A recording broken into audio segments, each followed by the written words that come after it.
Praise Lord मारे किचनमध्ये तुमच्या सगळ्यांचं स्वागत आहे. आज आपण बनवत आहे पॉपलेट स्टफ.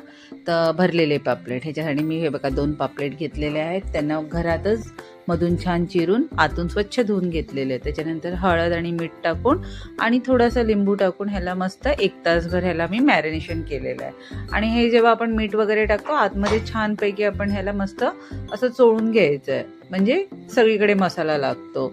आणि लिंबू वगैरे त्याच्यामुळे जो मच्छीचा एक ओशळ वास येतो तो नाही येत. आणि त्याच्यानंतर आपण ह्याला 1 तासभर फ्रीजमध्ये ठेवून देऊ. फ्रीजमध्ये ठेवल्यानेच म्हणजे थोडंसं छान मॅरिनेशन होतं थंड झालं की. मग ह्याच्यानंतर आपण आता स्टफची तयारी करूया. इथे खोबरं, हिरवी मिरची, लसूण, कोथिंबीर, कढीपत्ता हे आपण सगळं वाटून घ्यायचं आहे. वाटून झालं की आपल्याला हे काय करायचं आहे, तेलामध्ये थोडंसं भाजून घ्यायचं आहे. याच्यात हळद मीठ पण टाकायचं, पाहिजे असेल तर तुम्ही लिंबू पण टाकू शकता, पण पाणी नाही टाकायचं आहे. असं थोडंसं जाडसर थोडंसं मी तेल घेतलेलं आहे. तेलामध्ये थोडासा कढीपत्ता, तेल तापलं की टाकायचं, जास्त तेल नाही टाकायचं आहे. फोडणीला कढीपत्ता टाकला की आपण हे जरा जाड भरडच वाटलेलं आहे, कारण आपण ह्याच्यात पाणी नाही टाकलेलं आहे. पाणी टाकून अजिबात नाही वाटायचं. आणि थोडं लिंबू टाकला ना की आपली पेस्ट आहे ना ही हिरवीगार राहते. आणि आता हे बघा 1 तासभर झाला आणि आपलं ते मिश्रण पण थंड झालं आहे. आपण ह्याच्यामध्ये छान भरायचं आहे.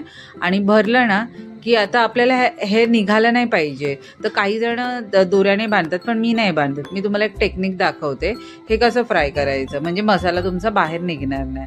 आता एका तव्यामध्ये आपण जेव्हा तेल घेतो ना, तेल गरम झालं ना, जो आपण भरलेली बाजू असते ना तोच आपण आधी छान एकदम फ्राय करून घ्यायचा आहे. म्हणजे सारखं ह्याला पलटी करायची गरज नाही आहे. म्हणजे आधी फुल गॅसवरती, नंतर छोट्या गॅसवरती, असं आहे ना 5-10 मिनटं तरी छान पाहिजे, म्हणजे आपल्याला सारखं पलटी करता येणार नाही. आता तुम्ही बघू शकता आपली एक बाजू इतकी छान भाजून झालेली आहे की आता आपल्याला सारखी तिला पलटी करायची गरज नाही आहे. म्हणजे हे बघा आपला मसाला निघत पण नाही ह्याच्यामधला, बाहेर नाही पडत. हां, मग ह्याच्यानंतर आपल्याला छान भाजून घ्यायचं. आणि इथे मी कढीपत्ता पण टाकलेला आहे फोडणीला, म्हणजे एक तेलामध्ये छान स्मेल पण येतो, फिशला पण छान स्मेल लागतो. आणि मला कढीपत्ता भरपूर प्रमाणातच पहिल्यापासून लागतो, कारण त्याचा वास खूप छान असतो आणि हेल्थसाठी पण आपला कढीपत्ता तसं चांगला आहे. आता हे बघा मी सर्विंग टेबलमध्ये काढलेलं आहे. सांगा कसं वाटलं तुम्हाला स्टफ केलेला पापलेट. आणि जर का तुम्हाला ही रेसिपी आवडली असेल तर नक्की लाईक, शेअर आणि कमेंट करा. ही आपली झाली आहे फिश थाळी रेडी. थँक्यू.